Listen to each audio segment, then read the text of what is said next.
Hi friends, welcome to my channel. ఈరోజు చెప్పే కథను చూడండి. నచ్చితే లైక్ చేయండి, సబ్స్క్రైబ్ చేయండి, షేర్ చేయండి, కామెంట్ కూడా చేయండి. ఇక కథలోకి వెళ్దామా? అనగనగా ఒక సుందర వనంలో ఒక కుందేలు కోతి ఎంతో స్నేహంగా ఉండేవి. ఒకరోజు జోరుగా గాలి వీయడంతో చాలా చెట్లు విడిగిపడ్డాయి.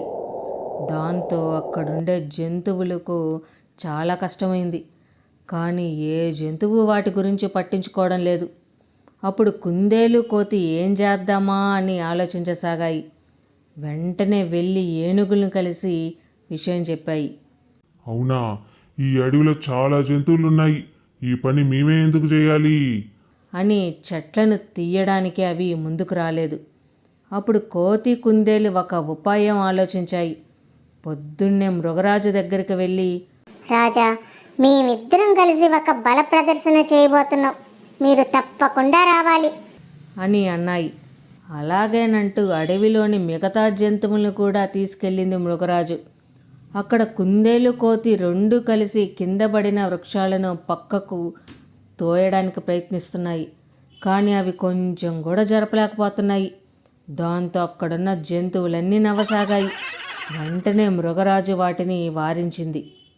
రాజా, ఈ పని మేము చేయలేకపోతున్నాం కదా, వేరే జంతువులు ఏమన్నా చేయగలవేమో అడగండి. అప్పుడు ఒక ఏనుగు ముందుకొచ్చి, మృగరాజా, నేను నా మిత్రులు కలిసి వాటిని పక్కకు జరుపుతాం అన్నట్లుగానే అడ్డుగా ఉన్న చెట్లను పక్కకు తోసేశాయి. అది చూసిన జంతువులన్నీ చప్పట్లు కొట్టాయి. అప్పుడు మృగరాజు, మనం చేయగలిగిన పని చిన్నదైనా ఇతరులకు మేలు జరుగుతుంటే తప్పకుండా చేయాలి. ఆ పని చేస్తే నాకేమొస్తుందిలే అనుకోకూడదు. కోతి కుందేలు మొదలుపెట్టిన పని మన ఏనుగులు పూర్తి చేశాయి.